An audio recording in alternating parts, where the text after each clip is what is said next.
Bom dia. Muito bem. Eu vim todo animado hoje, porque ia falar sobre um tema assim e tal. Aí entramos no carro, Marcela vira para mim e fala: sabe o que eu ouvi ontem? Eu falei: o quê? Falei: a Norma falou sobre Romanos. Eu já dei aquela... Tudo bem, Romanos é um livro grande. Capítulo 12, eu falei: bom, tem mais de um monte de versículo lá, né? Romanos 12 o quê? Lá ela falou isso aqui no verso 2. Aí eu falei: verso 2? Eu falei: verso 2. Eu falei: bom, mas eu não vou falar só sobre o verso 2, não. Ela falou do 1 e o 2. Eu falei: então não vai ser novidade que eu vou falar para vocês, mulheres. Então, Romanos capítulo 12, verso 1 e 2. Esse é o texto básico da lição. E eu vou tentar falar alguma coisa diferente do que vocês ouviram. Então, não vou mudar muito o meu roteiro, não. Não combinamos, nem conversamos. Talvez seja uma abordagem diferente, um pouquinho diferente, mas em determinado momento eu tive que falar, vamos encerrar esse assunto para que eu não copie a aula dela, né? Mas vamos ler o texto de Romanos e assim nos preparar para a aula de hoje. Rogo-vos, pois, irmãos, pelas misericórdias de Deus, que apresentei o vosso corpo por sacrifício vivo, santo e agradável a Deus, que é o vosso culto racional. E não vos conformeis com este século, mas transformai-vos pela renovação da vossa mente, para que experimenteis qual seja a boa, agradável e perfeita vontade de Deus. Quantas mulheres estiveram aqui, que estão presentes hoje, estiveram no seminário ontem? Não posso pedir para qualquer uma de vocês orar. Ué, por que as mãos abaixaram? Eu não gravei, gente. Eu não escolhi ainda. Vamos, Dani. A Dani que estava ali, que esqueceu a mão de pé. Vai. Não, você baixou? Estava arrumando o cabelo. Nós vamos orar então com a nossa irmã.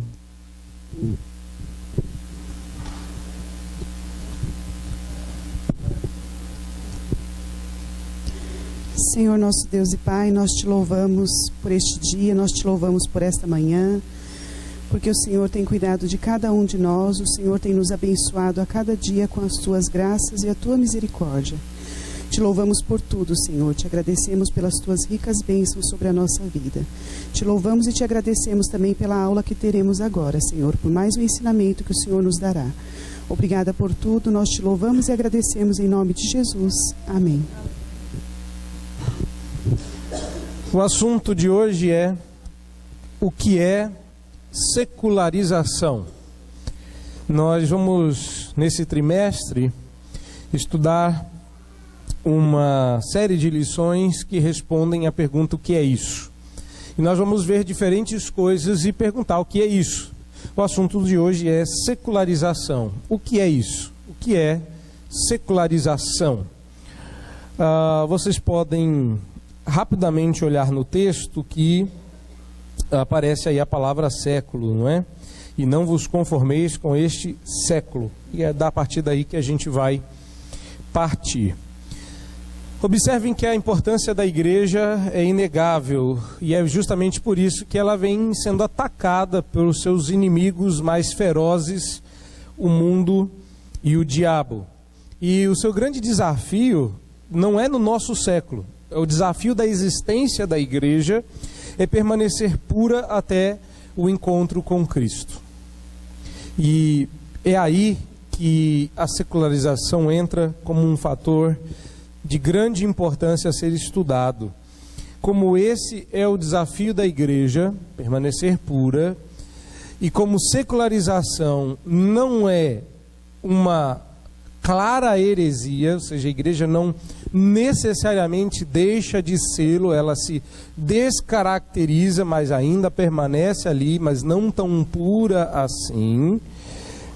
Então, este parece ser um desafio esquecido do nosso tempo. Talvez porque, aqui a gente pode conjecturar, talvez porque a igreja esteja passando por uma época no mundo, embora ainda exista lugares, claramente, onde a igreja cristã é perseguida. Então eu sei que vocês andam ouvindo demais, o que está errado, porque não se falam de todas as estatísticas na TV, se falam das que interessam. Então quando sempre sobre algum militante LGBT falando dos homossexuais mortos e como eles são perseguidos no mundo, como se fossem uma classe específica de pessoas, se esquece de dizer que duas coisas, para encerrar o assunto com os militantes: que a maioria deles é morta por eles mesmos, e segundo, que não existe classe, se podemos definir assim, que não existe classe social no mundo que morre mais assassinada do que os cristãos. O volume e o número de cristãos perseguidos e mortos no mundo ainda é maior do que qualquer outro grupo. Porque sendo um cristão, não morrem só negros, não morrem só mulheres, morre de tudo. Basta que se seja um cristão. Então, recentemente, num infeliz e desajeitado discurso na abertura da cerimônia da ONU, como lhe é de praxe, a nossa presidente, a quem eu me recuso a me referir a ela, ferindo o português só porque ela acha que é senhora de tudo, a nossa presidente, que enquanto no cargo merece a honra que a Bíblia lhe devota, resolveu manifestar o desejo de dialogar com conhecidamente terroristas, como se o Estado Islâmico fosse de fato alguma coisa. E o que poucas pessoas sabem, se é que estão atentas a esse universo no qual nós vivemos, é que não se degola só os inimigos. Boa parte dos que foram degolados, nós não estamos falando de morte nem de tiro, mas de ter a sua cabeça arrancada, são cristãos perseguidos justamente por esses com quem a nossa presidente quer dialogar. Então eu, de brincadeira, mas nem tanto, até que não achei uma má ideia,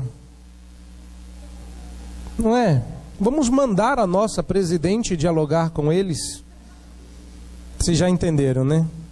Quem sabe a gente, né? Aí alguém disse assim: não, pastor, não faça isso. Na verdade nem era uma ovelha, era um colega. Disse: não, Jonatas, não faça um negócio desse.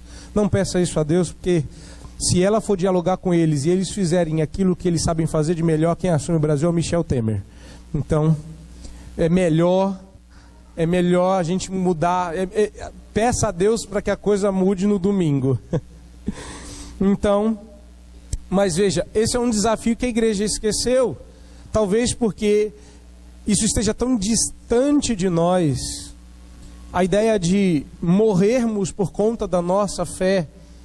A ideia de sofrermos porque estamos numa igreja. A facilidade com que a gente chega aqui bem arrumado, que a gente não tem que se esgueirar por nenhum canto, se apertar para ir para debaixo do assoalho de alguma casa e ter que cultuar a Deus maltrapilho, sujo, disfarçado, sem luz. O fato de termos as facilidades que não são alvo da nossa gratidão e deveriam ser. Por exemplo, eu estava brincando ontem com o Denilson que o ministério está paulatinamente chegando a um estágio ideal. Então eu fui pastor de uma igreja que não tinha ar-condicionado. Então, quando eu saí, eles colocaram. Então agora eu já sou pastor de uma igreja. O Denilson falou: na próxima o senhor vai ser o pastor de uma igreja onde o ar-condicionado fique ligado. Então, que o ar-condicionado não está funcionando, ele está aí pendurado, mas não está ligado. Então a ideia é que o Denilson falou: quero ligar esse ar-condicionado até o fim do ano, para o senhor sair realizado, né? A gente não dá graças a Deus por isso. A gente não é dar graças a Deus do tipo oficial. Precisamos agradecer lá na frente, pastor. Não, nosso coração não se alegra ou se regozija pelo fato de termos todo esse conforto. E por conta disso, talvez, e tudo isso é só para o talvez, seja por isso que a igreja não enxerga na secularização um problema tão grave. Existem problemas mais graves, pastor. Tem crente sendo perseguido, sim, mas não é aqui, nem na China. Nem na China. Na China existe supressão da religião cristã por conta do comunismo da própria China, mas isso está longe da nossa experiência, da experiência de muitos que nós conhecemos.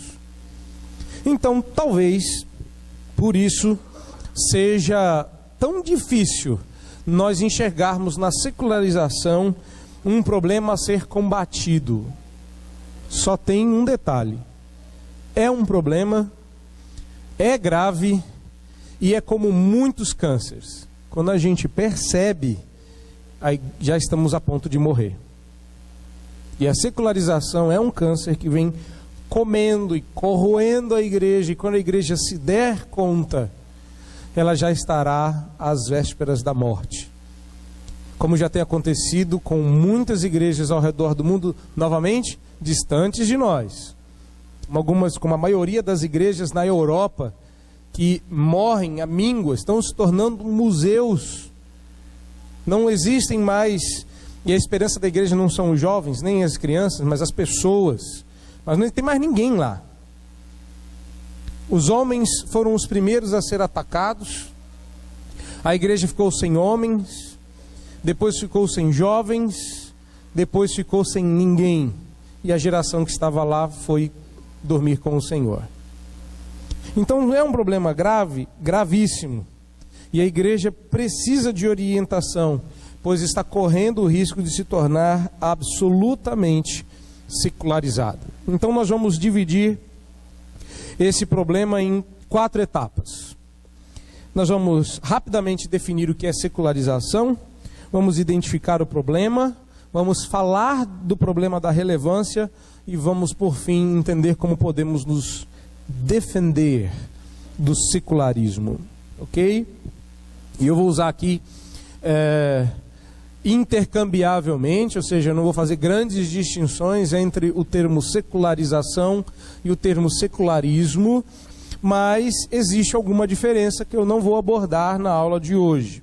Então, se eu falar ora secularização, ora secularismo, eu não estarei falando de coisas assim tão diferentes, tá? Embora em alguma medida isso possa ser diferente, não vou fazer diferença nesta manhã. Outra coisa que eu vou pedir é sua Bíblia. Preciso que ela fique na sua mão e fique de fácil manuseio, porque nós não vamos ficar só no texto de Romanos. Nós vamos andar por outros textos e eu preciso que você seja um pouquinho mais ágil aí. Então,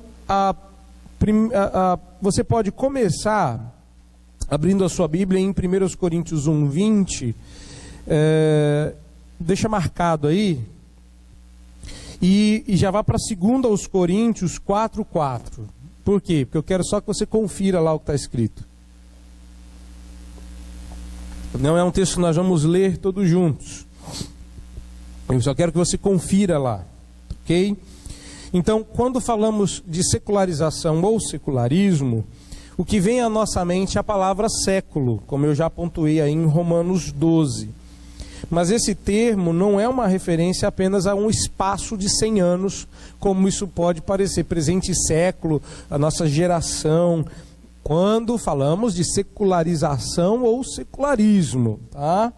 Então, o significado bíblico para a palavra século, da onde a gente vai tirar a ideia de secularização na nossa época, é um pouquinho mais abrangente. E o que isso abrange? Bom, a primeira coisa que você precisa saber é que a Escritura usa o termo século de maneira negativa. Não é bom, não é legal, não é joia, tá? Então repare, em Romanos 12:2, texto básico, é dito que nós não devemos nos conformar com este século. Em 1 Coríntios 1:20, a Bíblia fala dos inquiridores deste século que não alcançaram o conhecimento salvador de Jesus Cristo. E se você for para 2 Coríntios 4:4, fala dos falsos deuses deste século. E a lista continua de textos onde a Bíblia fala negativamente de século, como 1 Coríntios 2:6, 1 Coríntios 2:8, 1 Coríntios 3:18, 2 Timóteo 4:10, Tito 2:12. Em todos esses textos, a palavra século é usada de uma maneira pejorativa, de uma maneira negativa. E em todos esses textos, o termo século é um símbolo de tudo o que o mundo representa. Seus costumes, sua cosmovisão, sua rebeldia em relação a Deus, seus gostos, suas crenças.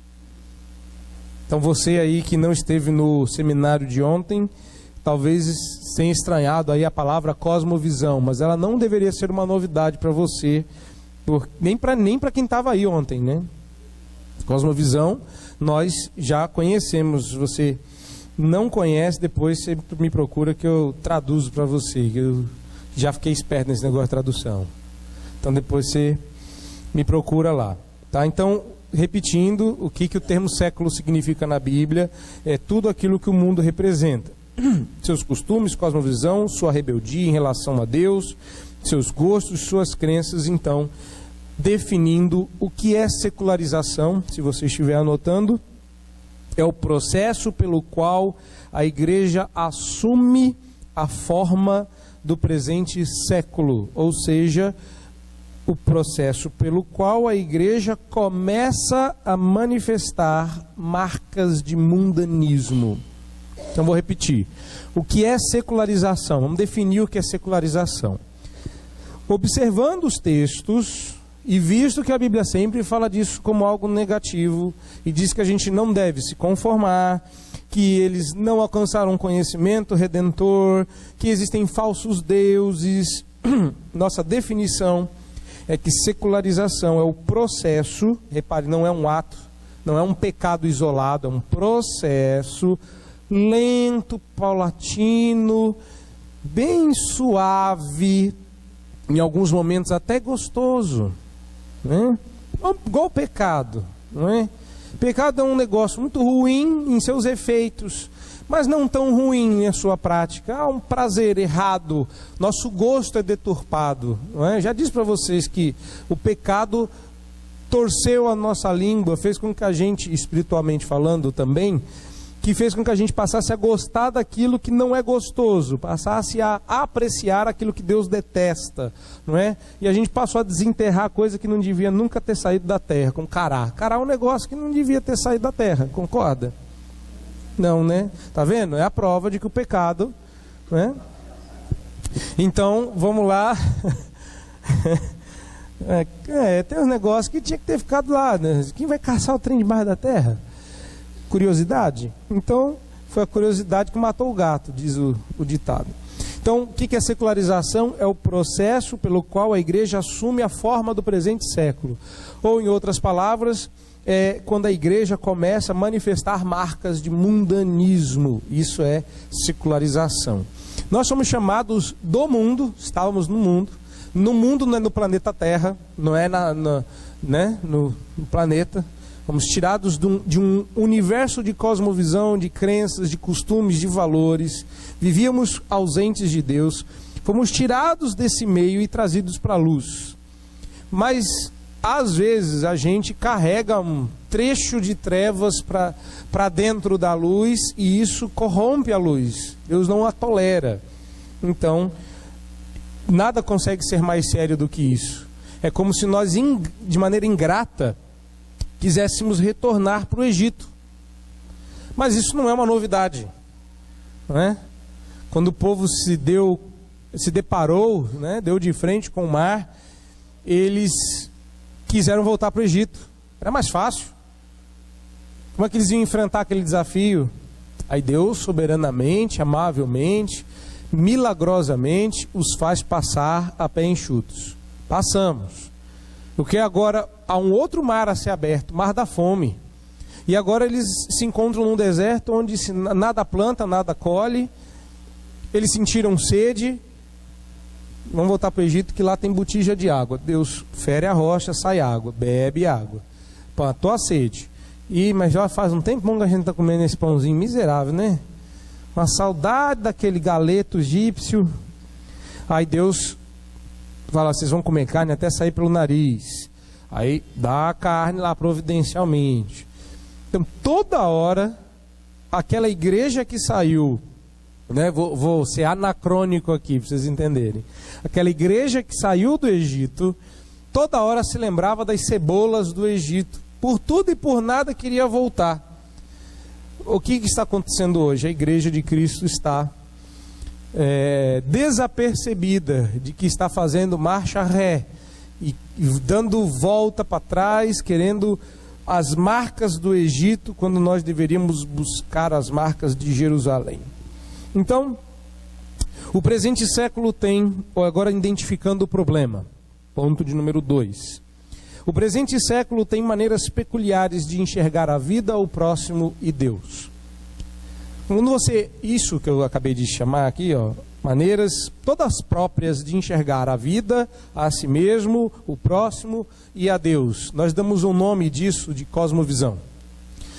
Simplificando, obviamente.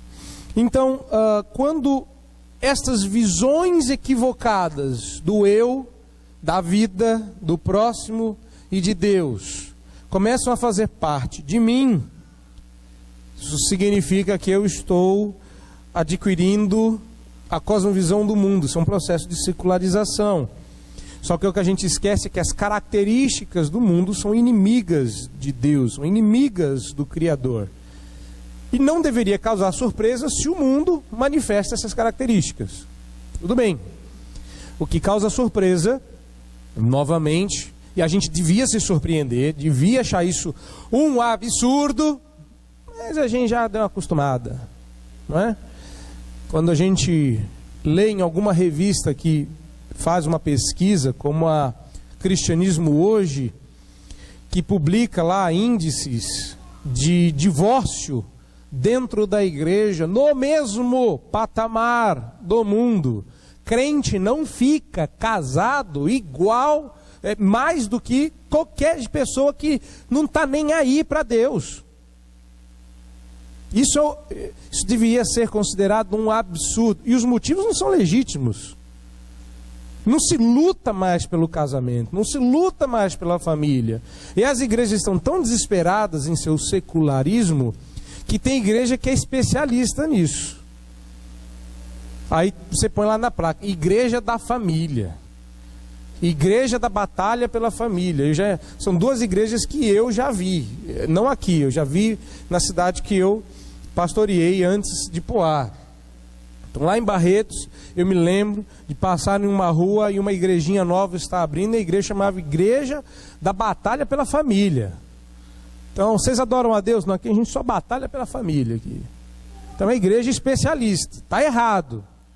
Mas, está errado batalhar pela família? Não. Está errado ser especialista. A igreja está aqui para um objetivo mais amplo do que isso, mas é uma marca. Isso não incomoda mais. Bom, existem motivos legítimos para o divórcio, mas nenhum motivo vai legitimar gravidez fora do casamento. E a gravidez adolescente e na juventude já começa a alcançar patamares semelhantes ao do mundo dentro da igreja. Mas você está aí dando graças a Deus que não é o seu caso, até que você vire uma estatística. Isso é secularização. Não é somente isso, a maneira de pensar, de ver o culto, de ver a vida. Então eu quero que você vá mais para frente. Não estamos falando apenas de pecados visíveis, eu estou falando daquilo que eu não posso ver nem medir, mas que em alguma medida aparece. Talvez não tão claro como uma gravidez, mas aparece. Pecados que a gente enxerga facilmente ao nosso redor, por exemplo. Então, na Bíblia, Por causa de sua santificação, a igreja é vista sempre em constante oposição ao mundo. Vamos abrir a Bíblia rapidinho? Quem abre para mim em 2 Coríntios 6,17? Obrigado. Tiago 1,27. Ninguém gosta de Tiago? Obrigado. 1 de Pedro 1,16. Pedro, obrigado. Então, repetindo, 2 Coríntios 6,17, Tiago 1,27 e 1 de Pedro 1,16. Observe como na Bíblia a igreja, por conta da sua santificação, ou seja, santidade é separação, né, distância do mundo, ela é sempre um contraste, ela é o oposto, não é, do mundo, e se opõe ao mundo, não é amiga do mundo, porque a Bíblia diz, num texto de João, que a amizade do mundo é... Não conhecem o texto? A amizade do mundo é o mesmo grupo, então ninguém conhece. Vamos lá. Vocês sabem, não sabem? E a amizade do mundo é inimizade com Deus. Se você for amigo de um, você sabe aquela coisa birra de criança? Se você é meu amigo, você não pode ser amigo dele. Se você é amigo dele, você não pode ser meu amigo. Pois é. Oi. Isso. Isso. Obrigado, seu Dodó. Era isso que eu queria ouvir. Obrigado. É exatamente isso. E foi o João que escreveu, não foi? Foi. Não foi?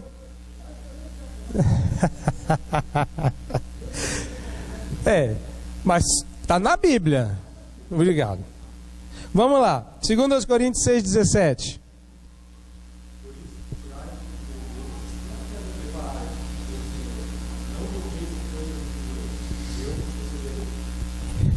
Tiago 1,27.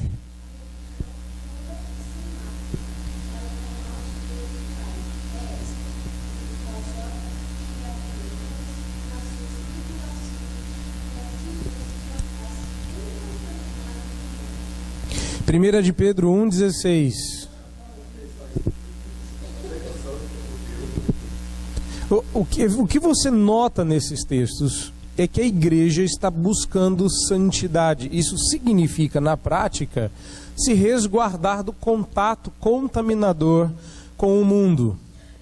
Então, o que contamina é andar com gente do mundo, que é o a que ficou reduzido esses textos? Não. Significa abrigar ideias, abrigar programas de TV, revistas, gostos, trejeitos, programações, tudo o que o mundo gosta, nós não gostamos, mas não é verdade. A gente gosta só um pouquinho, sim. A gente não ama como o mundo ama, mas a gente, só um pouquinho. De vez em quando, né? Socialmente, não é? Tem sempre uma versão social da coisa. Você bebe? Não, só socialmente. O problema é que eu sou muito sociável, né? Então a gente vai, né, achando um meio aí, né, de espiritualizar o nosso pecado. Hashtag quem tem ouvidos para ouvir, ouça. Isso não significa que a igreja seja contrária a absolutamente tudo o que está presente no mundo. Eu não entendi. Se é para ser contra, então vamos odiar tudo que está no mundo, né? Se declarar guerra, não ouço, né? Que a gente corta um negócio desse, né? Eu não sou uma pessoa secularizada, porque eu não ouço música do mundo, mas as suas cuecas vêm do mundo. Como é que você faz? Eu não tenho cuecas do esmilinguido, não é? Porque parece que só as coisas dos milinguitos são ungidas, né? Aí o que tem feito as igrejas? Traga a cueca, a gente unge aqui. Não é isso que as pessoas... Traga a roupa debaixo do seu marido, da sua esposa, que a gente unge e passa a ser santo, né? Agora, se vier direto da Demilos e for para casa, abomine. Repreenda o demônio da lingerie. Não é isso.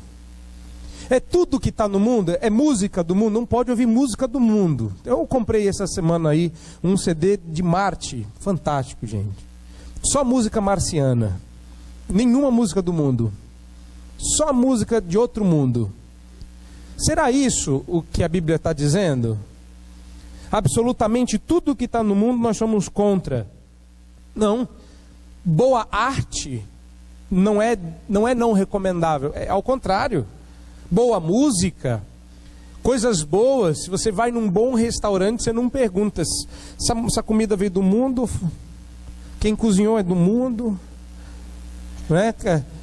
Não, quem cozinhou não é do mundo, veio de Vênus. Não, você não pergunta isso. Você ora, dá graças, vou te dar a palavra, você ora, dá graças a Deus. Mas é disso que a Bíblia está falando? Não, não é disso que a Bíblia está falando. A Bíblia, antes de dar a palavra, diz que nós, como igreja, nos opomos ao mundo como sistema moral e religioso.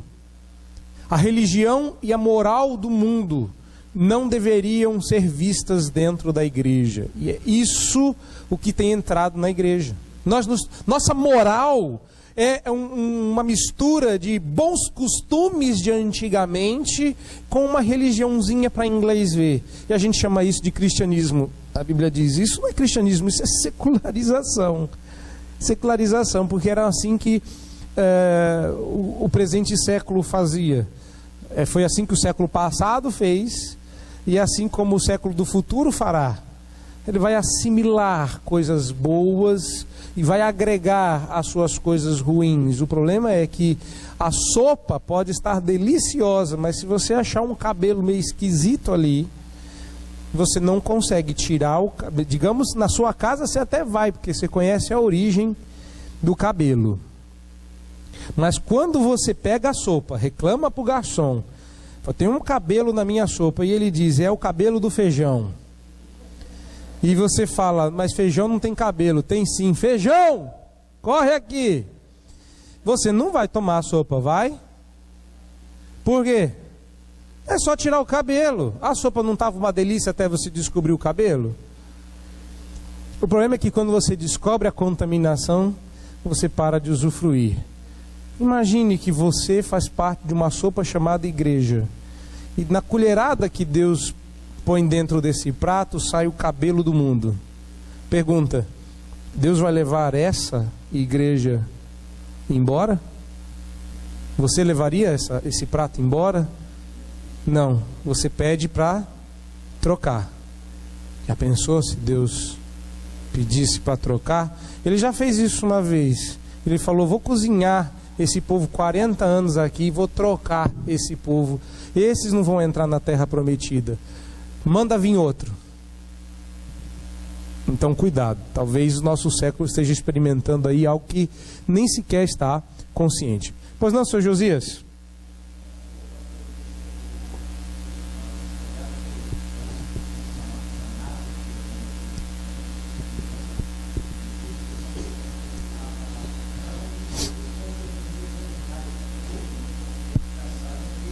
Isso.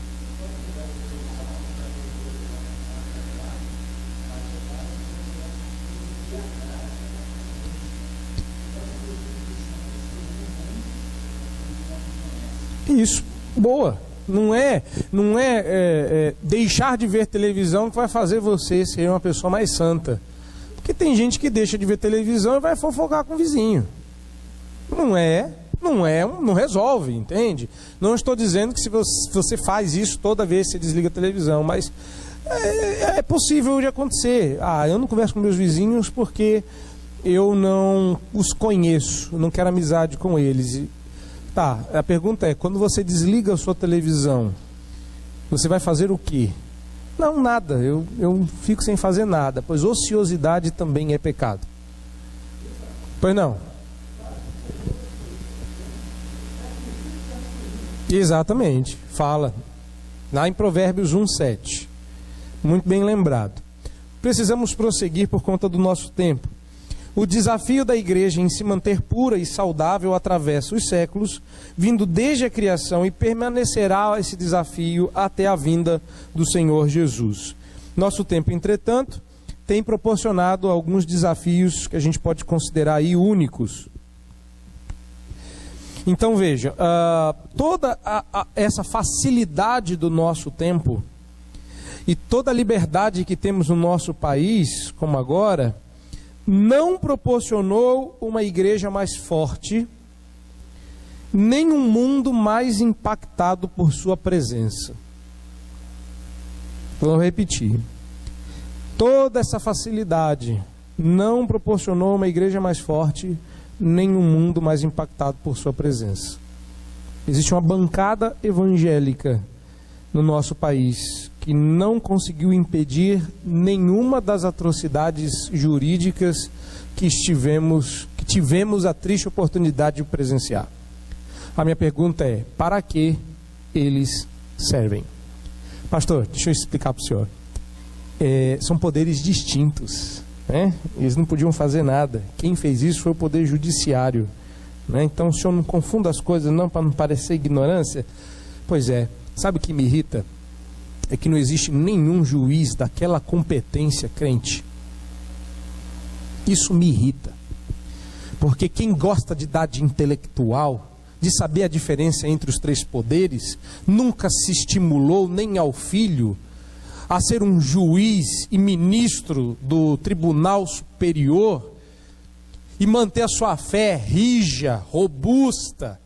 Nós dependemos de um monte de ímpio para que eles promovam a justiça e defendam a família. E você quer o quê? Que eles façam isso? Então eu acho que eu estou na minha razão. As leis são ruins, os juízes também, e as armas da justiça na mão de injustos são instrumentos de injustiça.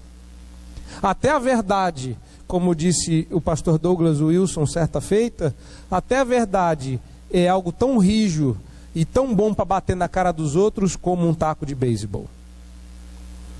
Então não me venha dizer que eu não sei do que eu estou falando. O que você tem que fazer, e como eu pretendo fazer com as minhas, é treinar os meus filhos para que eles sejam algo mais do que o ganhou para viver, tá bom. A ideia não é ganhar para viver, não é sobreviver e passar por esse mundo o mais rápido possível para morrer logo e ir para o céu. A ideia é mudar o mundo, ser sal da terra, ser luz do mundo, ser algo mais, ter influência, poder para transformar. Eu não estou falando besteira. 2 semanas atrás tinha um pastor dizendo para os homens, eu vou contar para vocês o que ele nos disse. Ele disse: se você tiver a oportunidade de ganhar mais, ganhe, porque quanto mais dinheiro você ganhar, mais você pode investir no reino. Foi ou não foi? Quem estava aí ouviu? Só você? Teve mais alguém? 1, 2. Por isso talvez vocês não sejam assim tão animados. Mas foi o que ele falou, e ele está certo. Quando a igreja se acomoda e diz: não, tá bom, tá jóia aqui, eu ganho o suficiente, que a gente vem com o que eu chamei na sexta-feira de espiritualização do pecado. Eu não quero nem ser pobre, nem ser rico, dá-me, ó Deus, só o de comer. Cuidado, eu vou começar a pedir a Deus que atenda a sua oração. Porque não ser nem pobre nem rico, ter só o que comer, não é gostoso, não é legal. Porque você não quer ter só o que comer, você quer sair de férias, você quer ir no Outback, talvez você ainda queira, né? Deus ainda não te deu essa oportunidade. Você quer ir no McDonald's, né? Você diz: mas eu não quero nada disso, eu gosto mesmo de ficar em casa. Mas você quer ter uma casa, você quer ter comida na sua casa, você quer sentar no sofá que não te expulse quando você sentar nele, não é? Ou você está feliz com aquele sofá que quando você senta ele deixa claro que ele não gostou? Não. O que eu estou falando? Eu estou falando que quando a igreja gosta demais do mundo e o mundo é ruim, tem alguma coisa errada. Uma vez o Dr. Davi Charles falou que o mundo é nosso inimigo, e quando a gente está confortável com o nosso inimigo, das duas uma: ou a gente passou para o exército de lá, ou a gente está traindo o exército de cá. Tem alguma coisa errada com o que Romano chama, veja, o que é isso que eu estou falando? Conformidade com este século. A igreja do nosso tempo está se secularizando rapidamente. Uma prova desse secularismo dentro, então eu botei alguns sinais lá fora. Nós deveríamos olhar para isso das grades, mas às vezes a gente põe a cabeça para fora, isso já é um perigo. Mas uma prova desse secularismo está na mensagem que as igrejas vêm pregando. O evangelho se tornou um amontoado de facilidade. E as verdades eternas se diluíram em chavões que podem ser encontrados nas palavras de qualquer guru de autoajuda disponível no mercado. Então hoje, dificilmente o que você ouve de um pastor evangélico, você não pode encontrar num livro de Og Mandino. Para quem não conhece Og Mandino, ele é um autor de autoajuda. Talvez você não conheça ele, mas talvez você conheça outros autores evangélicos que repetem chavões de autoajuda. Gary Chapman é um deles. A gente dificilmente grava o nome de autor de livro, né? O que a gente gosta mesmo é de aprender a linguagem do amor. Não é? Eu sei as 5 linguagens do amor. Pois é, Gary Chapman é o autor desse livro. Isso é autoajuda. Eu ia falar o termo que eu acho que é, mas eu lembrei que está gravando. Eu não vou falar não. A vontade que eu tinha de falar, não vou falar não. A igreja secularizada está interessada em apresentar aos homens um Deus que tudo faz, mas que não requer obediência e nem maiores comprometimentos. O que o Deus do presente século quer dos homens? Nada. Quer que eles sejam felizes. Já viu que igreja que fala isso? Você veio aqui para ser feliz. Aqui é o lugar de gente feliz. Não é? De fato é o lugar de gente feliz. A troco de quê? Felicidade é um fruto do Espírito. Felicidade não é um estilo de vida. Felicidade não é o que você procura e conquista. Felicidade é aquilo que Deus te dá. É fruto do Espírito. Então tem alguma coisa errada com o nosso tempo e com a nossa igreja de maneira geral, não a nossa aqui, né? Talvez sim, mas observe isso de maneira geral e tente aplicar para a sua vida. Essa primeira forma, a mensagem foi diluída. A mensagem fala de trejeitos morais, fala de bons costumes. A mensagem parece bonita, mas a mensagem da igreja não fala mais de Jesus. Eu já os desafiei e desafio de novo. Preste atenção no seu rádio ou na sua TV. Quantas vezes a mensagem das igrejas modernas falam de cruz? Qual foi a última vez que você ouviu falar sobre a cruz e os seus efeitos na vida do crente em algum teleevangelista? Pense nas igrejas das pessoas que você conhece, que frequentam o mesmo ambiente social. Mas eu só frequento a nossa igreja, pastor, então não vale para você. Porque eu sei o que você tem ouvido. Eu estava aqui, né, no domingo, quando a mensagem foi pregada. Eu não me lembro de tudo, porque eu estava traduzindo, mas eu lembro. Eu lembro do que eu falei na semana passada, então eu sei que você tem ouvido aqui. Nem tem como não saber. Mas, qual foi a última vez que alguém falou de Jesus Cristo? O nome dele é falado, mas não é falado dele. Estou mentindo? Você está ouvindo alguma coisa relevante na televisão? Não dá, porque se a pessoa chegar lá na frente das câmeras em rede nacional e dizer que o mundo está em pecado e que as pessoas precisam se arrepender dos seus erros, ele vai ser cortado antes do fim da mensagem. Mensagenzinhas de autoajuda. Um outro lado da secularização dentro da igreja, a estrutura da igreja. Primeiro lado, mensagem. Outro lado dessa moeda, estrutura. A estrutura da igreja também sofreu danos. Ela passou a ser vista como uma empresa que deve se adequar às preferências de sua clientela, que parece ser a que foi reduzida à reunião dos crentes. Ou seja, a reunião dos crentes virou meus clientes. A igreja é uma empresa, e como toda empresa, quem tem razão? O cliente, o consumidor. Eu ofereço um menu de atrações, não é? Na nossa igreja você tem o dos jovens, o do adolescente, você tem isso, você tem aquilo. Nós temos o culto da tarde, o culto da manhã, o culto da noite. Nós temos o culto tradicional, o culto do velho, o culto do jovem, o culto do adolescente, o culto teen, né? Nós temos o culto formal, temos o culto despojado, o culto moderno, o culto isso, o culto aquilo. Nós temos o pastor assim, o pastor assado, nós temos o pastor legal. Eu tinha até não consegui terminar os slides porque eu não achei algumas imagens, mas eu separei um livro do Kevin DeYoung. Quem puder adquirir, adquira. É um livro que a capa é bem feia, tem um sósia do Elvis na capa, e o título do livro, aliás, o livro é fantástico, estou altamente recomendando. O título do livro é Não Quero um Pastor Bacana. Esse é o título do livro. Não quero um pastor bacana. Algumas razões para você não se filiar a uma igreja emergente. Kevin DeYoung. Sabe qual é o problema da igreja secularizada? Ela quer um pastor bacana, um culto bacana, uma juventude bacana, um povo bacana, ela quer ser uma igreja bacana. Tá?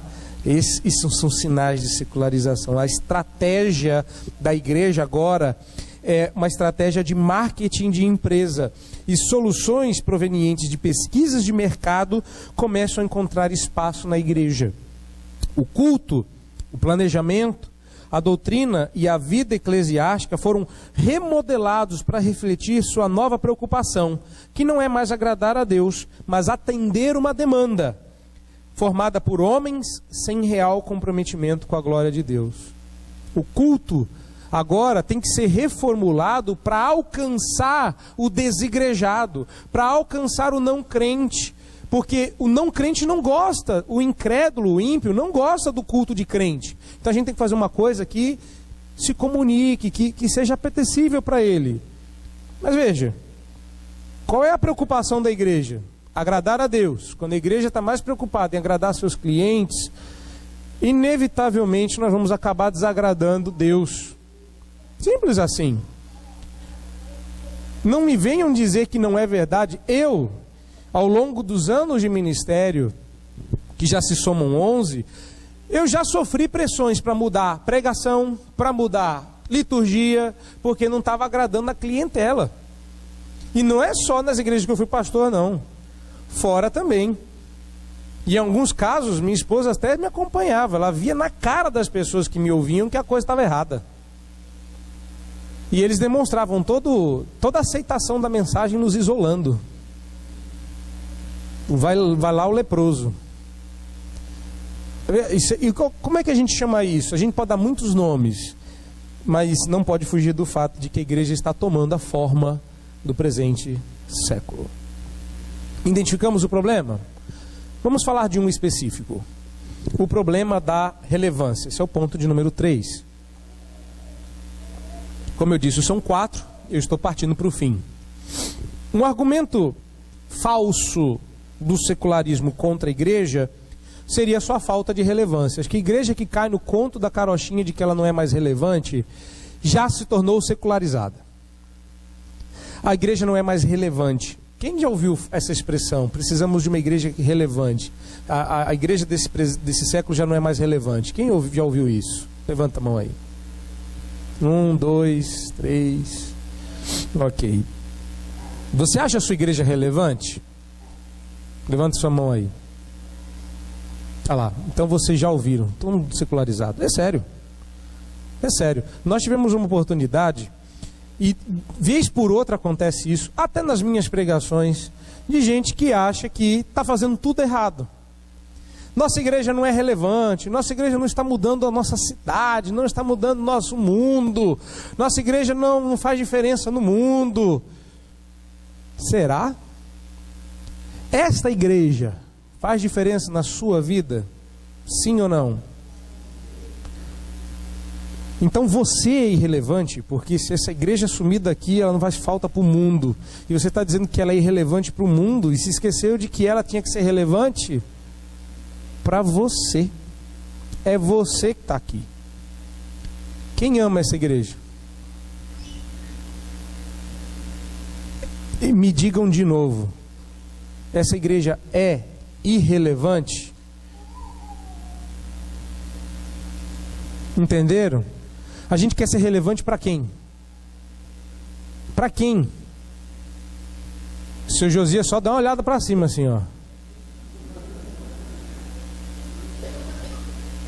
Se você não é relevante, se você for relevante para o mundo e não for para Deus, se o mundo sentir sua falta, e se o mundo se agarrar na igreja dizendo: Senhor, não leva a igreja, que a gente ama a igreja, a gente quer a igreja aqui. Sabe para onde essa igreja vai? Esse é o meu problema. A igreja quer ser relevante para quem? Sabe aquele negócio de ninguém me ama? Isso aconteceu. Já vou te dar a palavra, se você ainda lembrar da sua pergunta. A moça estava passando por aconselhamento com um dos meus muitos professores. E aí o pastor começou a falar que ela não precisava de um namorado para ser amada, e falava do amor de Cristo, do amor de Deus revelado em Cristo. Terminado o aconselhamento, ela disse assim: pastor, eu acredito em tudo isso. Que é um alívio, né? Que bom que você acredita em tudo isso. Eu creio em tudo isso de coração. Eu sou crente, eu concordo com o senhor, mas de que me vale tudo isso se eu não tenho um namorado? Essa frase ficou famosa entre os pastores no aconselhamento bíblico. De que me vale tudo isso se eu não tenho um namorado? Tem muita igreja falando do amor de Deus em Cristo e perguntando: de que me vale tudo isso se eu não sou relevante? O problema não é querer se casar, mas com quem você anda querendo se casar. E a resposta geralmente é: com qualquer um. Nossa igreja já tem noivo, viu?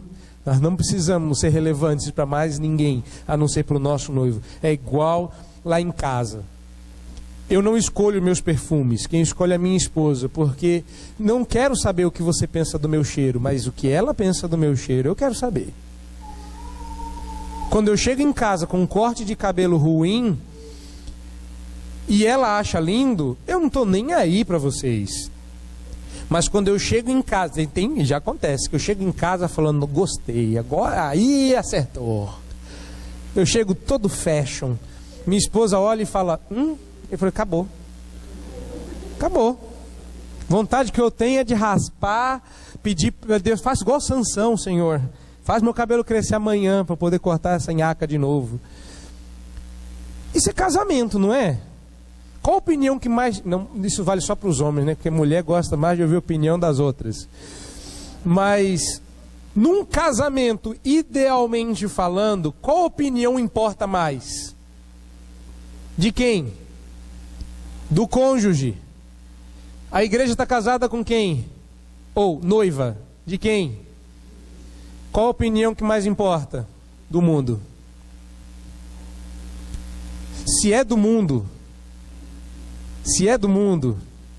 ou seja, se a opinião de alguém que não é o noivo está importando mais do que a do noivo, qual o nome que a gente daria para isso? Qual é o nome que você daria se o seu marido estivesse mais se importando com a opinião de outra mulher que não você? Qual o nome que você daria para isso? Morte, né?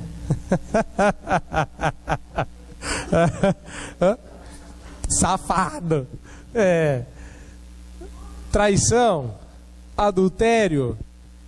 Pois a igreja está caminhando para este fim. É isso que secularização é. Será que a essa altura você já está convencido de que esse é um problema digno da nossa atenção e luta? Fala, Emerson, sua vez, se você ainda lembrar da sua pergunta. Faz 2 séculos que você perguntou.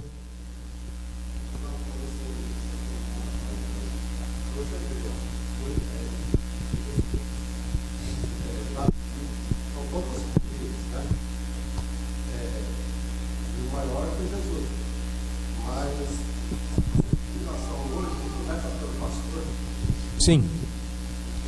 Como liderança, quem traz ela para dentro da igreja, ou não, ou tira ela, não estou falando totalmente nas costas do pastor, mas ao pastor. Vamos lá. Uma diferenciação que nós aprendemos no Seminário dos Homens vai ajudar muito nesse momento. Foi muito. Eu não gravei tudo, eu estava traduzindo, então a gente não consegue usufruir tanto quanto quem está liberado para só ouvir. Mas um conceito eu gravei que eu achei fantástico. Para mim foi muito proveitoso entender que existe uma diferença entre responsabilidade e culpa. O homem não é culpado de todos os pecados da sua família, mas ele é responsável por isso, né? Isso foi muito bom. A responsabilidade é do pastor, mas nem sempre é culpa dele. Então existem pastores que são promotores da secularização, que dizem, a gente precisa de um louvor mais animado, que precisa de uma dança aqui na frente da igreja, que pede, que vasculha a secularização para trazer entulho para dentro da igreja.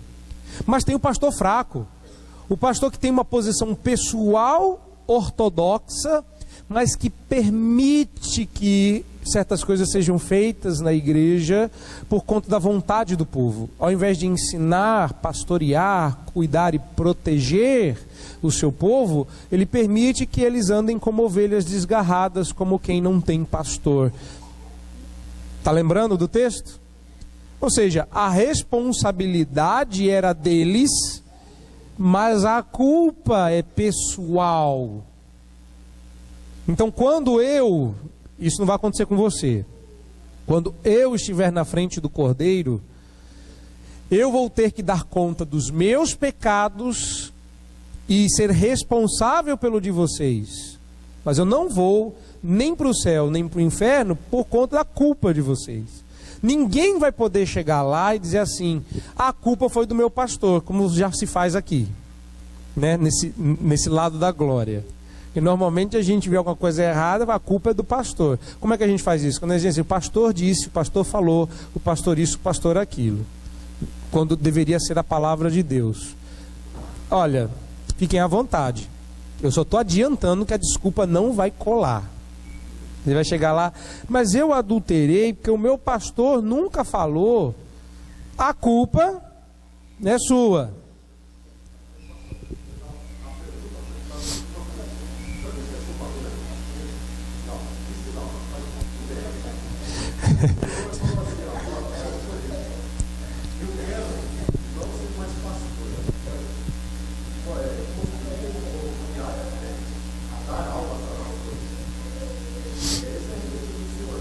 Não. Não é isso. Ah, sim. Não, isso é verdade, essa parte é verdade. Essa parte é verdade. Mas eu não disse que quero deixar de ser, porque ninguém pode ensinar alguém a ser algo que ele não é.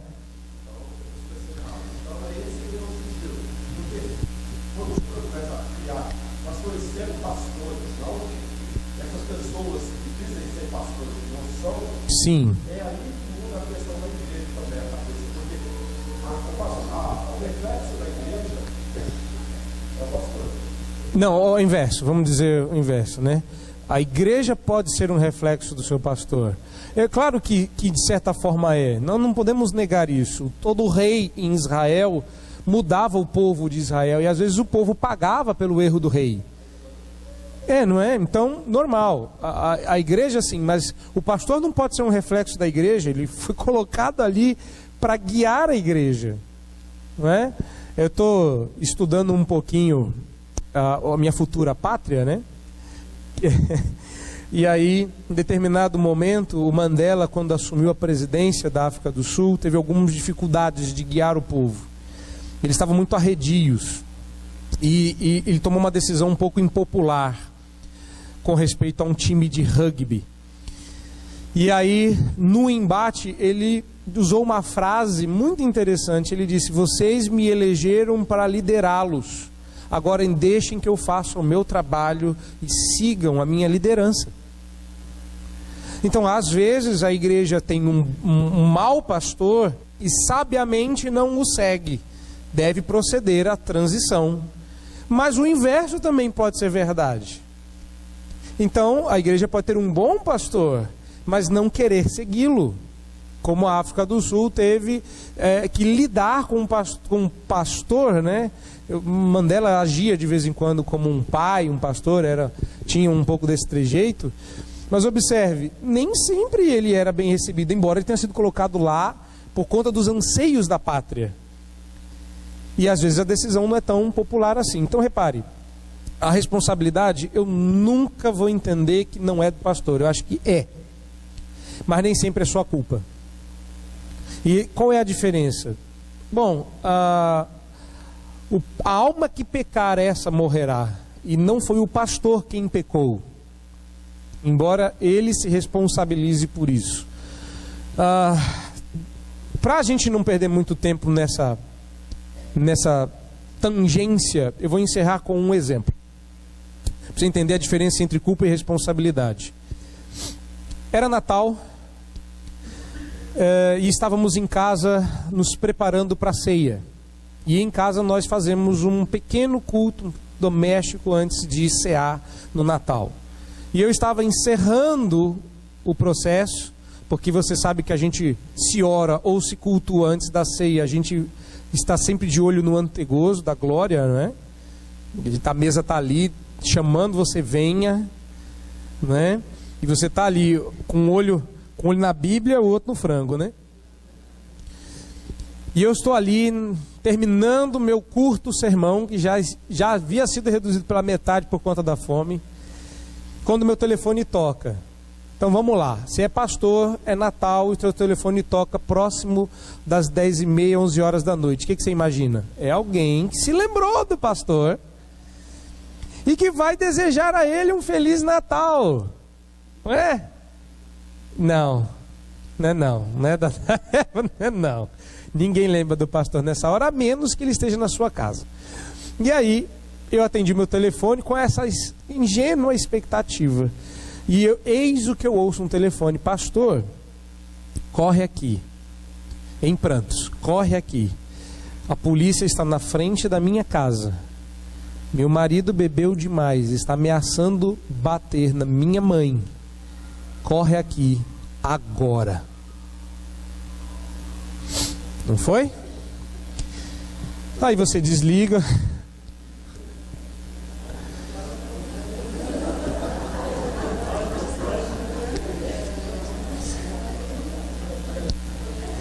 Pois é. Tá com a uva dentro da boca, entra no carro. Aí eu pensava assim: Senhor, estou indo em jejum para ver se eu fico mais santo. É nada. Virei para a família. Você tinha que ver a cara de alegria deles quando eu saí para servir o meu Deus, né? Orei e falei: agora eu preciso resolver lá. Deixei eles jantando, fui sem jantar e cheguei lá. Ele estava bêbado, ele estava ameaçando a família, ele estava alterado, a culpa era dele. Então quando a polícia veio para levá-lo, eu me coloquei no meio, cheguei bem na hora, ele ia ser algemado. Eu disse: eu sou o pastor dele, isso é um problema meu, não leve ele. Ele falou: para eu não levá-lo, alguém precisa se responsabilizar. Eu falei: eu me responsabilizo, afinal de contas eu sou o pastor. Eu tinha 24 anos, 24 para 25 anos. Aquele senhor tinha bem mais de 40. Ele foi até o carro, até a viatura, pegou um documento, preencheu com os dados dele e colocou como responsável, marcou lá: pastor da igreja, meu nome, meu RG, e pediu para eu assinar. Quando ele saiu, deixando o homem lá, ele disse: pastor, qualquer coisa que acontecer nesta noite, o senhor é solidário, não se esqueça disso. E dependendo do que for, o senhor é quem vai no lugar dele, porque o senhor se responsabilizou. Tudo bem? Adivinha o que eu disse? Vai embora logo que eu quero voltar para minha casa, porque tem uma janta me esperando. Eu disse: tudo bem, tchau. Quanto mais rápido a polícia foi embora, mais rápido eu cuido do problema e mais rápido eu volto para casa. É claro que você a essa altura está pensando: nossa, o pastor estava com o coração em Deus. Não, meu coração estava dentro do Chester. Não vou mentir, que é para ninguém achar que eu sou super santo, porque e nem é para você me ligar no Natal, né? Que ainda resta um Natal, não é? A coisa terminou bem, graças a Deus. Terminamos aquele momento de joelhos, todos pedindo perdão, e essa família está unida até hoje, nenhum problema mais chegou aos meus ouvidos. Também não seria mais uma responsabilidade minha. Percebeu a diferença entre culpa e responsabilidade? Eu não estava bêbado, eu não estava ameaçando ninguém, a culpa era dele, mas eu assumi a responsabilidade. Se eu vou sofrer dano por conta disso, possivelmente, mas eu não vou ser ceifado dos meus direitos por conta disso. Ou seja, Deus não vai chegar lá e vai dizer assim: você vai para o inferno porque fulano da sua igreja. Não. Você vai perder benefício. Não. Alguma coisa vai acontecer, eu não sei exatamente o que, mas existe uma diferença, tá ok? Então, para responder a segunda parte da sua pergunta, meu alvo em abrir novas dimensões para o meu ministério é porque eu realmente acho que ensinar tecnicamente os alunos não é tudo. Esse tipo de envolvimento que faz de você um pastor, que não é só lecionar, é que eles precisam aprender. E lá eu consigo potencializar isso. Quanto mais pastores a gente jogar no campo, mais a gente corre o risco de ter igrejas saudáveis.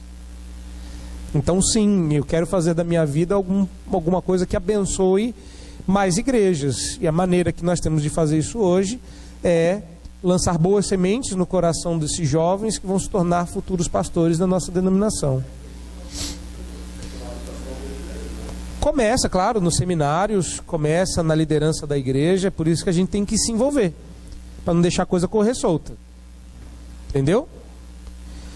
Vamos prosseguir, meus irmãos. O que faz uma igreja ser relevante, para encerrar, é uma distinção necessária. Ou seja, a igreja se torna irrelevante quando ela fica igual ao mundo. Se a igreja for diferente do mundo, ela vai ser relevante, porque toda vez que ela foi diferente do mundo, ela foi relevante. Ela oferece uma alternativa, não é? O Novo Testamento, por exemplo, eu vou pular o Velho, por conta dos muitos textos. O Novo Testamento encara essa distinção como algo absolutamente básico, fundamental. A primeira necessidade da igreja é vir a compreender claramente essa diferença essencial. Essas distinções têm sido nubladas hoje. O mundo tem encarado a igreja e entrado na igreja e ela tem se mundanizado. A linha divisória não é mais tão distinta como costumava ser. Hoje você olha para um crente, olha para um ímpio, você não consegue ver diferença. O cabelo deles é igual, o brinco que eles têm na orelha é igual, a roupa deles é igual, a maneira como eles falam é igual, a maneira como eles se comportam é igual, a maneira como eles pensam é igual, tudo é igual. Quando você é igual ao mundo, qual é a sua relevância? Então o mundo está meio perdido, igual uma criança que procura seus pais. A igreja começou a achar que se assemelhar ao mundo era ser relevante, quando o diferente é que chama atenção. E efeitos do secularismo. Antes, aqui eu vou terminar agora com a defesa dele, porque o nosso tempo está indo embora. Efeitos da secularização. São 3 efeitos. Primeiro, identidade incerta. A igreja perde sua distinção com o mundo, perde o que se caracteriza como igreja. Se ela for parecida com o mundo, deixa de ser para o mundo sal e luz. A pergunta é: de que vale o sal se vier a ser insípido? A igreja perdeu sua identidade, ou seja, o sal perdeu o seu sabor. Segundo efeito do secularismo: troca da orientação bíblica pela pesquisa de mercado. A igreja é governada e dirigida por Cristo, que é seu cabeça. A necessidade dos membros da igreja é definida pela palavra de Deus e não pela última pesquisa de mercado. Um planejamento estratégico é muito bem-vindo, mas não é o fator que determinará o sucesso da igreja. Sucesso é o mesmo que fidelidade. Uma igreja de sucesso é uma igreja fiel. E igreja fiel não fica nem inchada demais, nem nanica demais. Igreja fiel, a Bíblia diz que dia a dia vão acrescentando que vão sendo salvos. Então igreja fiel não é igreja nanica, mas ela também não vai ser a maior igreja do século.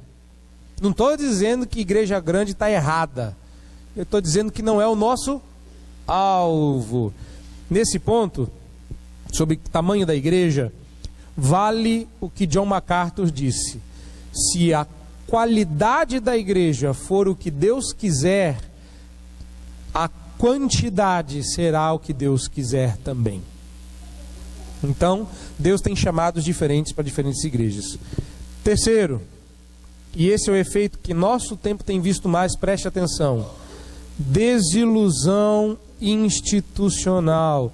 Nosso presente século, nós temos visto um negócio chamado de os desigrejados. E existem igrejas que são especialistas em alcançar os desigrejados. Inclusive, há uma tendência dentro da nossa denominação, por exemplo, eu não quero falar dos outros, de não chamar igreja de igreja, porque isso assusta. Dê um nome bonito, chame de outro trem. Porque se você chamar de igreja, quem não gosta de igreja não vem para a igreja. Então a gente chama de, sei lá, é um nome aí, né? Então a reconstrução da organização e estrutura da igreja tem sido uma forma prática de demonstrar o quanto estamos desiludidos com a instituição que temos diante de nós. Entretanto, a pergunta correta a fazer é: por que estamos desiludidos? O que é que essa instituição prometeu que ela não atendeu? O que é que a gente acha que ela devia estar prometendo que não está atendendo? Não é assim, tem uma coisa errada com a instituição porque eu estou desiludido com ela. A pergunta é: por que eu estou desiludido? O que eu esperava da instituição que ela não me deu? Será que o que eu esperava estava certo? Será que ela tinha que atender essa demanda? Ela tinha que atender esse meu anseio? Quem fundou e formou a igreja foi Deus. Não é ideia nossa. A igreja e sua estrutura devem obedecer à palavra de Deus e se conformar à vontade do Senhor, se quisermos provar qual seja a boa, perfeita e agradável vontade de Deus. O fundamento é Cristo, obviamente. Então, se a gente não fundamenta em cima dele, a gente vai ficar perdido. Na expressão do teólogo, no mato sem cachorro, exatamente. Exatamente. Mas ele não está errado, não. A secularização é essa perda de bases, e a gente se baseia em pesquisa de marketing, etc. Então, aqui eu vou fazer uma ode à nossa igreja. Não a nossa em Poá, mas a nossa no Brasil. Uma das minhas grandes alegrias de ser presbiteriano, talvez você discorde, e talvez você esteja na igreja errada, se você discordar. Simples assim. Eu gosto de ser presbiteriano. Eu louvo a Deus por essa bênção. Se você não consegue fazer isso, seja feliz, vá para uma igreja onde atenda às suas necessidades, depois não reclame dos efeitos. Mas uma das grandes alegrias de ser presbiteriano é que a nossa estrutura está na Bíblia. Talvez os nossos queridos, amados e reconhecidos irmãos, que um dia venham ouvir isso, discordem diametralmente e se revoltem porque eles não são presbiterianos. Eu não estou dizendo que eles não vão para o céu, não é isso. Mas que eu fico feliz da vida de ser presbiteriano, porque eu consigo olhar para a Escritura e enxergar traços da nossa estrutura, eu fico. E talvez você não goste dessa estrutura. Então o que você faz? Você saindo aqui, pega a direita, suma. Porque se você não ama estar aqui, por que veio? A gente não diz aqui que quer estar aqui não por obrigação, eu quero estar aqui porque eu te amo. Então, se você está aqui porque ama a Deus, dê graças a Deus, porque essa estrutura o reflete. Se você não consegue enxergar o reflexo dessa estrutura na igreja, eu não considero errado que você procure uma igreja bíblica, reformada, cuja estrutura você enxergue que reflita melhor a Escritura. Eu estou satisfeito com o que tenho visto na IPB. Em termos de estrutura. Não estou dizendo que os homens usam bem essa estrutura, mas eu estou satisfeito. E é por isso que aí claro que você não vai ouvir de um pastor presbiteriano que ele queria ser batista, né, meus irmãos? Né? Por favor. Meu sonho, eu sou pastor presbiteriano, mas meu sonho mesmo era ser metodista, né? E não, vocês não vão ouvir isso, né? Eu gosto de ser quem eu sou, tá? Vamos terminar com o quarto ponto: como nos defender do secularismo. Como é que a gente faz então para não se secularizar? Eu vou dar 3 respostas fundamentais e eu espero que você as grave. Se não gravou nada do que a gente falou aqui, grave isso. Então, para a introdução, a secularização está presente. O inimigo deseja que o secularismo não apenas entre na igreja, mas se estabeleça. Precisamos erguer nossas armas contra esse mal, lutar e vencer, porque em Cristo somos mais que vencedores. Então, como podemos nos defender desse mal? O culto público, a vida particular e a estrutura eclesiásticas precisam ser revistos a partir da Escritura, nunca fora dela. E 3 compromissos devem nortear nossa luta contra a secularização. Quais são os 3 compromissos que formam as armas contra a secularização? Primeiro compromisso: resista. Primeiro compromisso que você tem que ter é resistir. A primeira providência é resistir bravamente aos convites, pressões e apelos do mundo para que tomemos sua forma. Romanos 12, olha lá, Bíblia na mão. Romanos 12 nos chama a resistir firmemente contra a conformação. Não vos conformeis, resista, aguente firme. A nossa leve e momentânea tribulação não são para ser comparadas com a glória que nós estamos olhando no porvir. Resista, aguente firme. É a única forma disso acontecer, da gente resistir, é estar armado.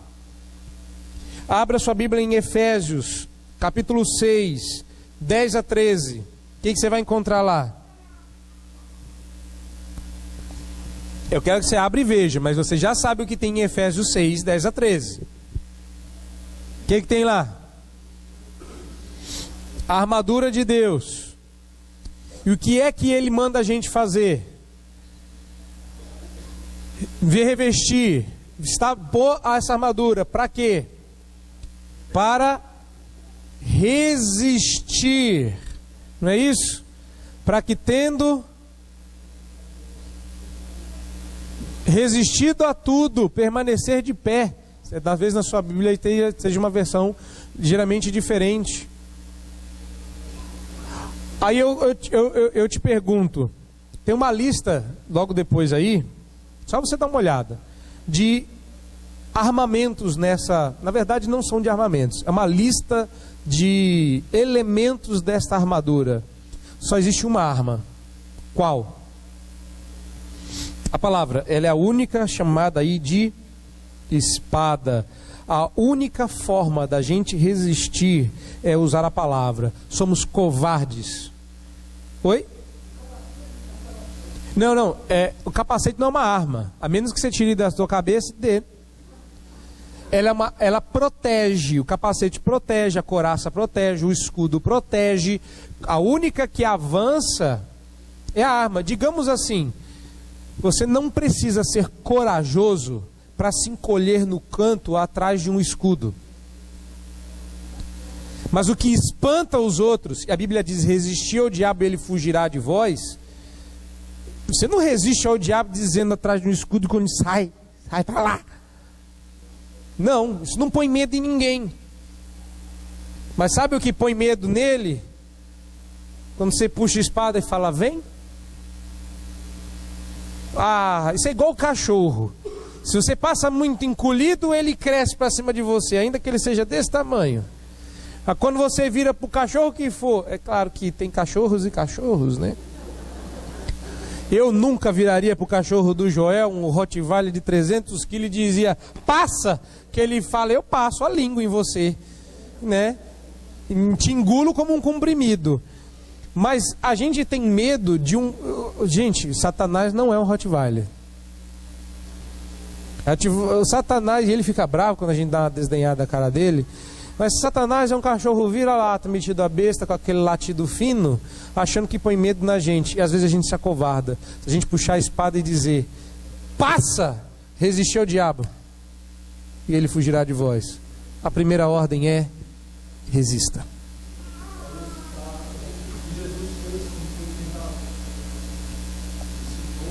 A palavra, é isso que ele está convidando a gente a fazer. Façam igual a mim, puxem a palavra e lutem, porque ele não ganha batalha com essa arma, como ele perdeu no deserto, no capítulo 4 de Mateus, por exemplo.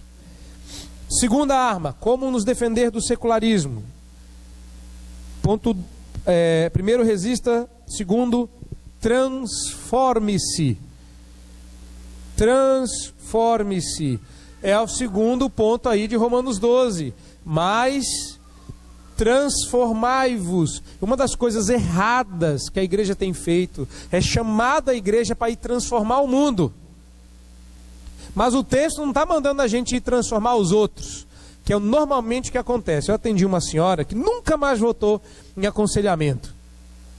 Ela sentou-se no gabinete e eu disse, qual é o seu problema? Ela disse, meu problema é meu marido.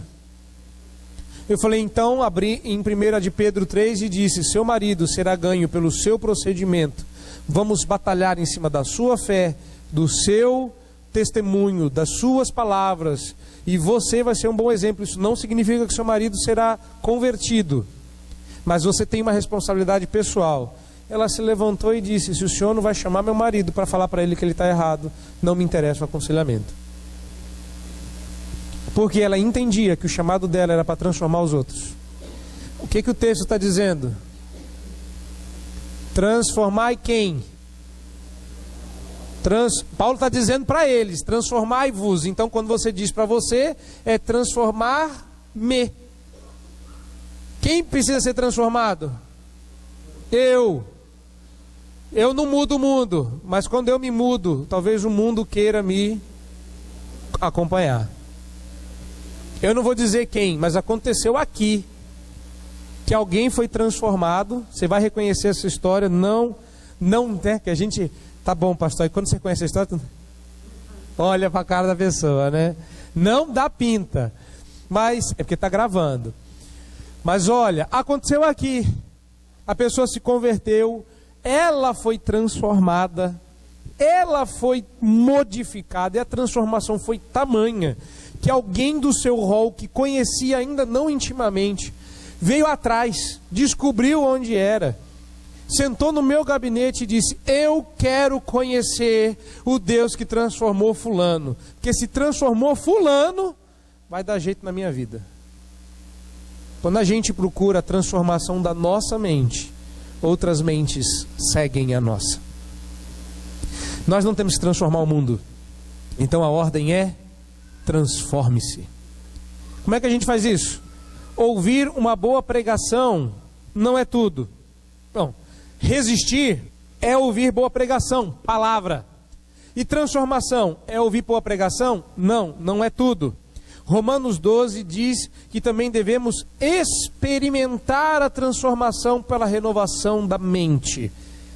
Note que somos nós os transformados, isso significa que a nossa mente toma a forma da palavra da verdade. A exortação à prática da palavra em fidelidade e obediência é a transformação que a igreja precisa experimentar. Pois com ideias e comportamentos diferentes, a secularização não tem espaço. Como é a maneira como a gente tem que pensar biblicamente?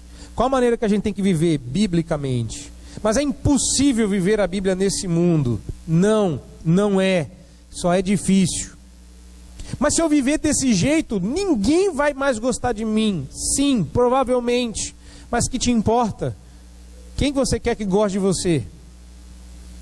Mas as pessoas vão me perseguir se eu pensar assim. É igual acontece com aqueles irmãos lá longe, que tomam uma decisão por Cristo sabendo que isso pode lhe custar a vida.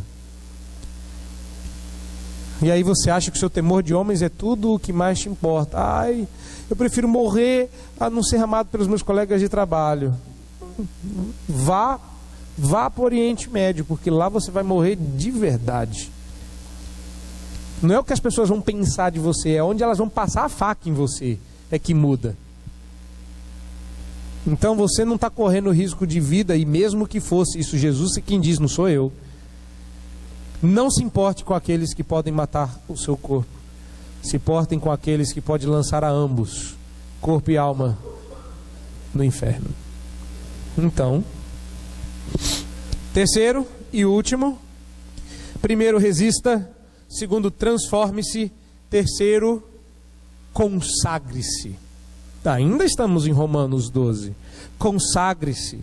Devemos apresentar-nos a nós mesmos como sacrifício vivo, santo e agradável a Deus. E o que o mundo pensa disso? O mundo não vai gostar, não. Mas esta é a verdadeira adoração. A adoração particular e corporativa é a maneira como enfrentamos a secularização. Culto. Culto bem feito biblicamente. Culto onde você pode enxergar Bíblia nos detalhes do culto. Culto onde a Escritura é a rainha. Onde o que se canta é Escritura, o que se ora é Escritura, o que se prega é Escritura, o que se lê é Escritura. Um culto onde está claro que a lei do rei é obedecida por amor ao rei. Isso não é secularização. Isso é fazer parte de um reino diferente. Aqui as regras são as do rei. E o rei, nosso rei, é Cristo Jesus. O que ele fala aqui, literalmente, é lei. Não tem essa expressão? O que ele fala é lei? Aqui, isso é verdade em relação a Jesus. A gente pode desobedecer, mas o desobediente que não se arrepende não é bem-vindo. Todos nós desobedecemos. E é por isso que a lei não nos expulsa. A lei abre espaço por conta da graça. A graça rasga o véu da lei e nos oferece uma oportunidade de redenção em Cristo. Então, a vida deve ser vista como um ato de culto a Deus em seus mínimos detalhes. Abra sua Bíblia em 1 Coríntios 10, 31. Quem achou aí, pode ler. 1 Coríntios 10, 31. Achou, pode ler.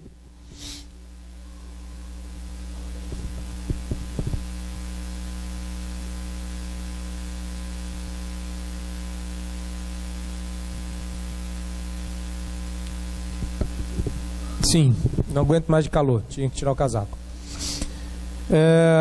Consagre-se. A igreja precisa retomar a importância da vida vivida diante de Deus e relembrar que todas as coisas são uma oferta a Deus ou a ídolos. Tudo na vida. Ou é uma oferta a Deus, ou é a ídolos. Ou estamos tentando agradar a Deus, fazendo uma coisa boa, ou tentando agradar a ídolos, tentando nos parecer bons. Vou repetir. Ou eu estou tentando agradar a Deus, tentando fazer o bem, ou estou tentando agradar a ídolos, tentando me parecer bem. E existe uma diferença abismal entre uma coisa e outra. É que às vezes parece pequenininha. Conclusão: o secularismo se tornou para a igreja de nosso tempo um desafio a ser vencido. Ainda não está vencido. Com a garantia de que as portas do inferno não prevalecerão jamais, a igreja se encoraja a ser santa e pura, fugindo das armadilhas do nosso tempo, assumindo a sua missão de iluminar e salgar o mundo e não tomar a forma dele. Pensar como o mundo, agir como o mundo, preocupar-se com a opinião do mundo é secularismo, não redenção. Para que a igreja seja o que deve ser, deve reafirmar sua identidade, sua fidelidade e sua pureza. É isso que a igreja precisa fazer: mudar sua maneira de agir, mudar sua maneira de pensar. As ideias e sugestões que o mundo fornecem para que a igreja cresça as pessoas sejam alcançadas e o evangelho anunciado não devem ter lugar na igreja. O mundo não pode nos ensinar como alcançar o mundo. O mundo quer continuar no mundo. Então quando a gente vai perguntar para o mundo, sabe aquele negócio de perguntar para o demônio como é que faz para ele ir embora? Como é que é, demônio? Como é que você veio parar aí? Não sei o quê. Dizem que o diabo gosta de certas igrejas porque lá deixam ele falar. Cuidado, não é perguntando para o mal como é que a gente faz para vencê-lo. Eu nunca diria para alguém qual é o meu ponto fraco. Se eu estou numa luta de jiu-jitsu e eu estou com o joelho esquerdo doendo, eu nunca vou deixar ele perceber que se ele forçar o meu joelho, ele vai me vencer. Eu disfarço a minha fraqueza, eu escondo a minha fragilidade. Você acha que o mundo vai te ensinar como ser alcançado pelo Evangelho? Você acha mesmo que um guru de marketing, alguém que não teme ao Senhor, vai ser útil nesse processo? As armas que temos nas mãos são poderosas em Cristo Jesus, já dizia o apóstolo. As armas são poderosas em Cristo Jesus. Como podemos orientar a igreja se é ela que ilumina? Como o mundo pode orientar a igreja se é a igreja que ilumina o mundo em trevas com a luz que recebeu de Deus? De que maneira prática você pode influenciar o mundo e deixar de ser influenciado por ele? Existem várias dessas maneiras práticas e algumas você já foi percebendo aqui. Então, compre o desafio. Assuma que somos uma igreja que precisa lutar contra a secularização. Não é a sua igreja. Você é a igreja. Então, assuma o seu posto na batalha e não vamos permitir que a secularização encontre espaço no nosso meio. Como vocês bem o sabem, eu já anunciei aqui várias vezes que faço parte de um grupo comprometido com a luta anti-secularização, contra a secularização. Precisamos arregimentar mais soldados nessa luta. Que você se prontifique dando um passo à frente. Não vou chamar ninguém para vir aqui na frente, não é isso. Você não precisa disso. Esse passo é dado dentro do coração. Comece a lutar. Não deixe que as ideias, os costumes, a maneira, os gostos tenham alguma coisa muito errada com o mundo lá fora. Se você está muito parecido com ele, se estranhe. Porque se tem alguma coisa muito errada com o mundo lá fora, e quando nós olhamos para o mundo, mais errado estará você ter os mesmos padrões. Você pode se descobrir um agente secreto do mal. Aproveita que você já está do lado de cá, traia o mundo e se torne parte desse exército.